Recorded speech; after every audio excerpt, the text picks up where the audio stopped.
Ancient civilizations who weren't yet blessed by the invention of electricity enjoyed at least one compensation. Their pristine night skies sparkled with 1 million stars. Early astronomers soon noticed that a handful of heavenly bodies traveled freely in the sky, unbound by the stars' slow, methodical rotation. The Greeks called them planets, a word meaning wanderer. In modern times, when Earthlings began to ponder the question of UFOs and alien civilization, it was the planet Mars that became the focus of attention. If there truly were flying saucers, it was thought they would come from the mysterious red planet. In part, this belief stemmed from observations made by astronomer Giovanni Schiaparelli in 1877. He claimed that Mars was laced with channels, canali in Italian, that linked the planet's polar ice caps. Schiaparelli's canali became known as canals, and some said they were not simply natural waterways. An American astronomer named Lowell thought that these were canals that were artificially created by an alien civilization, and he began studying Mars extensively and writing books about the civilization on Mars that created these structures. And so a lot of people began thinking then about how you would communicate with the Martians. The widespread public belief that Martians were real became clear when 32 million people gathered around their radios in October of 1938. We interrupt our program of dance music to bring you a special bulletin from the Intercontinental Radio News. At least 40 people, including 6 state troopers, lie dead. Millions believed that the H.G. Wells radio drama War of the Worlds was a real report of a Martian invasion. The result was widespread panic.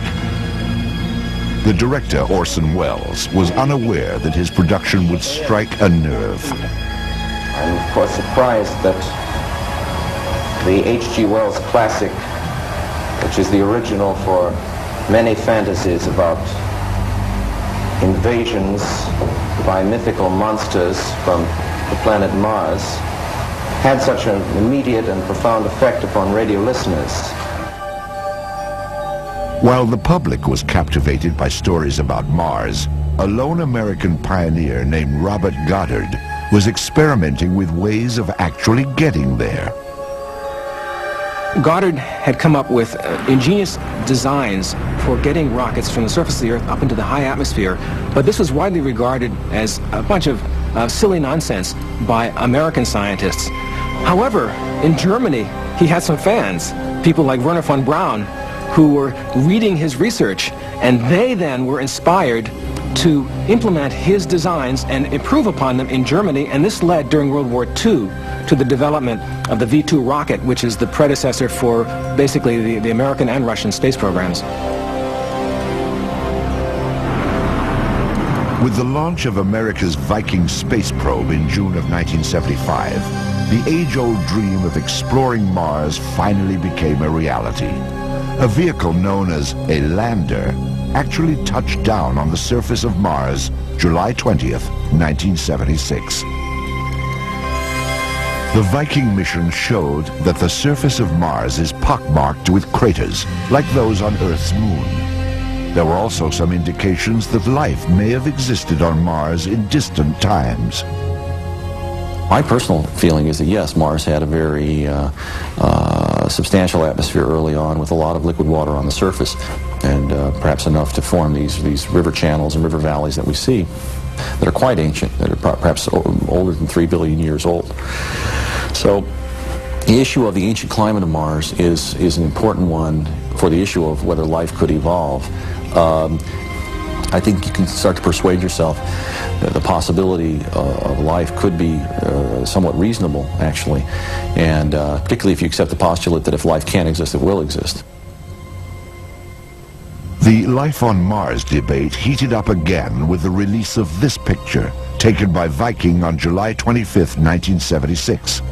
It appears to show a giant monument, a mile-long structure that resembles a human head.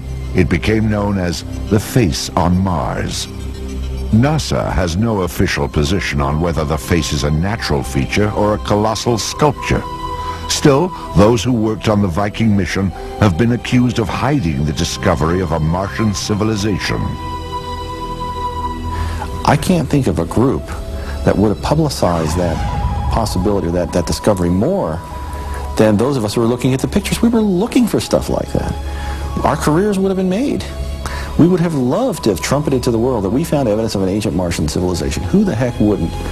And after somebody pointed that out, those of us on the lander team looked at one of the boulders on the surface nearby the lander, and we decided we could see the initials of every team member in the boulder that was about 10 feet away from the lander. NASA is currently building vehicles that will orbit and land on Mars in the next decade, in preparation for a daring attempt to send astronauts to the planet in 2018. But recent discoveries have allowed scientists to study Mars right here at home. During the 1980s and 90s, NASA plucked a dozen meteorites from the icy expanse of Antarctica, and then made the remarkable announcement that they were nothing less than small fragments of the planet Mars. You might reasonably wonder, how do we know that a particular rock that we find on the Earth is from Mars? And the reason is we've been to Mars with the Viking landers, so we have actual measurements of the chemical composition of the Martian atmosphere, and we find that in these dozen rocks that there are the chemical signature of the atmosphere of Mars. It's not quite like Earth air, it's just like Martian air, and that's how we know they really are from Mars. Scientists believe the rocks were blasted off Mars 16 million years ago when an asteroid collided with the planet. The meteorites made their way here, finally landing on Earth about 13,000 years later. After gathering and analyzing these otherworldly stones, researchers released some astonishing results. One of those rocks was the Martian meteorite that some scientists claimed had evidence of Martian microbes on it. This has been greatly debated among scientists, and I would say today the consensus is moving in the direction of skepticism. That is, most scientists who've looked at the question think that the little objects that are seen under the microscope are probably not from living things that were produced by some non-biological process. But there are still a few scientists who find evidence in the chemistry and in the structure that maybe these were microbes after all. So it's still an open question. And the important thing out of all of this is not so much whether these particular meteorites have actual biological material in them, but it's opened people's minds to at least accept the possibility that this may be something that could occur, and has opened this area for legitimate study. Jupiter's frozen moon, Europa, may also be able to support life. In 1996, images transmitted by the spacecraft Galileo showed that Europa has an ocean containing more water than all of the Earth's oceans combined. And according to scientists, where there is water, there can be life. There could be volcanic activity down under a liquid water ocean, and it's possible even that that volcanic activity is helping to keep that liquid water layer there. If that's true, then you can start to think about biological systems that relate to the kinds of systems we have on the Earth. It's all highly speculative, of course, but it's the kind of thing that drives us as scientists to want to know more about a place like Europa. Ultimately, these interplanetary missions bolster the theory that life is not